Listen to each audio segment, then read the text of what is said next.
Bit of a tough one, that one. Reality. Maybe I can't get too giddy. Maybe this is going to take a bit of time because we have to thank Onana today. Onana.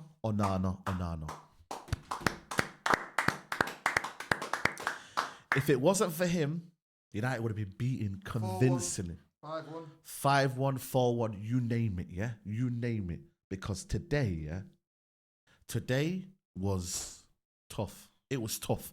It was brutal. It was tough. And there is no quality in this attacking side. There is no quality in midfield. And ultimately, there needs to be a lot of training. There needs to be a lot of work. And this ain't no quick fix.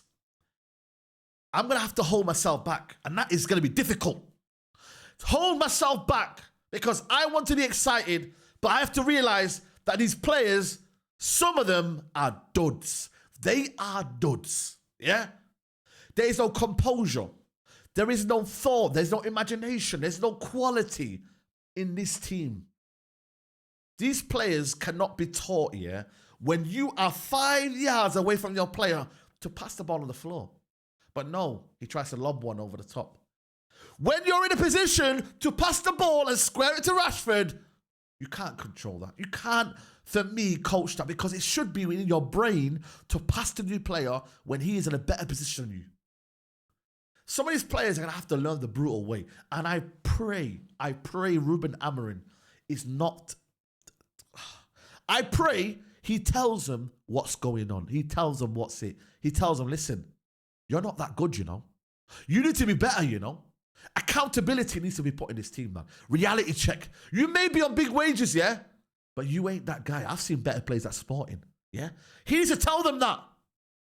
You play for Man United, yeah. You play for Man United. I'm going to hold you to them standards. We got out the blocks, early goal.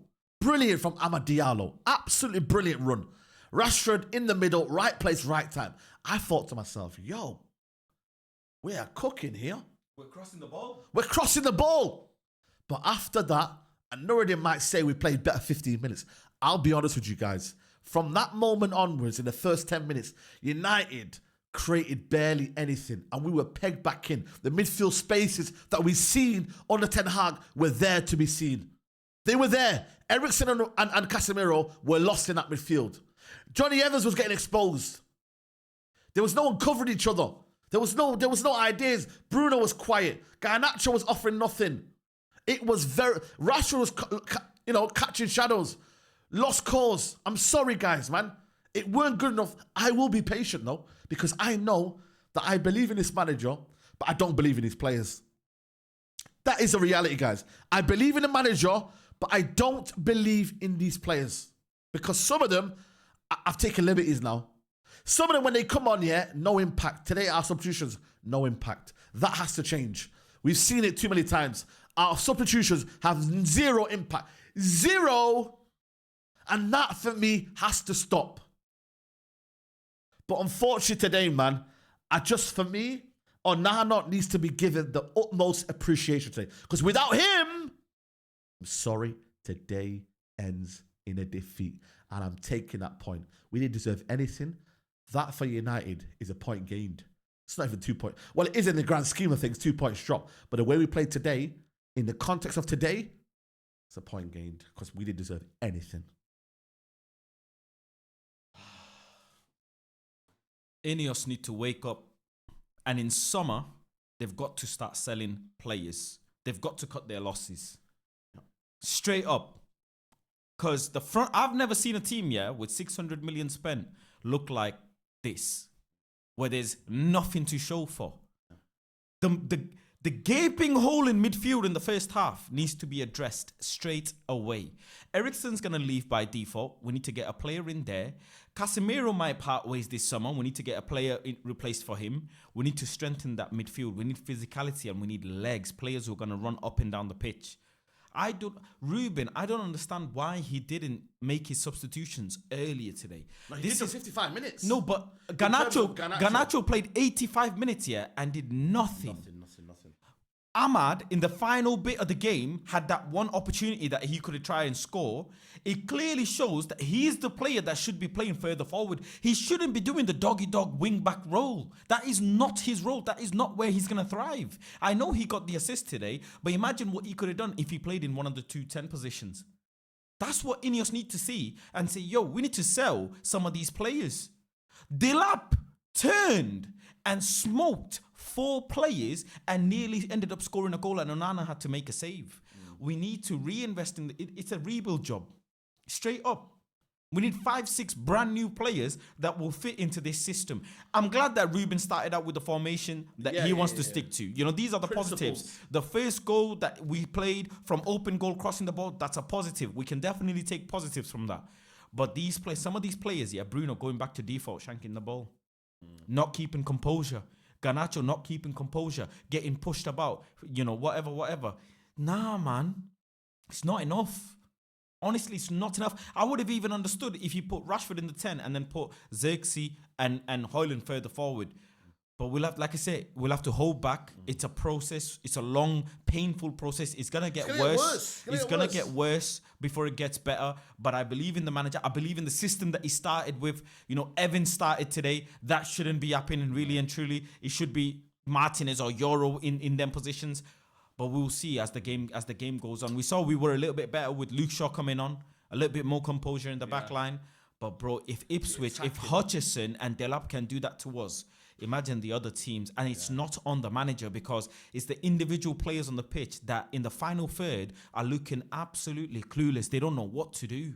They don't know who to pass to.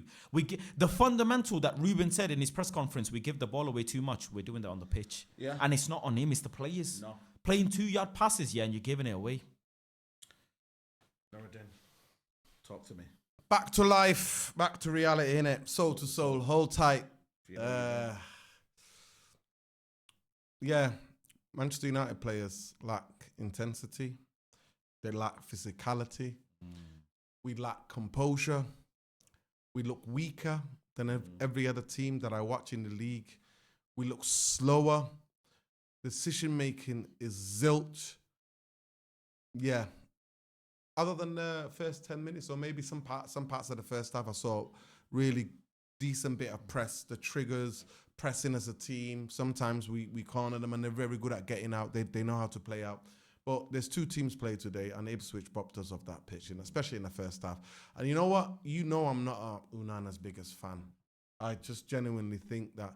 But Onana this season is definitely silencing me. And I can hold my hands up. He's playing phenomenal at this moment in time. If it wasn't for his saves today, Manchester United get beat 4-1 comfortably. Comfortably, it's 4-1. In terms of our attack, when we get there in the last third, zero imagination, zero composure, zero know-how. And most of you will disagree with me, but I don't have my opinions, and I do believe in my opinions. For people, whether people disagree with them or not, Manchester United need to get the fuck out of that bullshit Europa League, because this coach needs time on the training ground. If you don't believe me, go and listen to his press conference yesterday. What he said he needs the time in the training ground to do the drills. If he doesn't have that, it's going to be very difficult, very, very difficult. Most of you who want to go to Champions League, what are we doing on a fucking Champions League? We're getting bopped by 19th position, fucking Ipswich. What do you think we're going to do in the Champions League? Take the pain for the long-term fucking gain. Get the fuck out of this bullshit Europa League so this guy can coach from week to week for the weekend in league games, and then we can judge the progression on that. Not on bullshit fucking Europa League, flying here and there and everywhere. That's the bread and butter. I am about that. Disagree all you fucking want. That's what this manager needs. 2017, if I'm not mistaken, Chelsea finished whatever. Conte came in, no Europa League. He put out that back 5, back 3, whatever you want to call it, won a fucking league title. So at the end of the day, it can be coached. This system can work. Can work. Get with it. It can work. But players need to be coached, because we've had bullshit fucking coaching And all we've coached is hoofball and weakness and shitbaggery for the past 2 years. Guys, let me know what you guys think in the comments below, man. Yeah, reality check. And we move. Thursday, games keep coming thick and fast. There's no time to put your head down. We move. We work. We work hard. Subscribe to United Road Therapy. Subscribe to Planet Faz. And I'll see you in the next one. Take care. Bye-bye. Peace.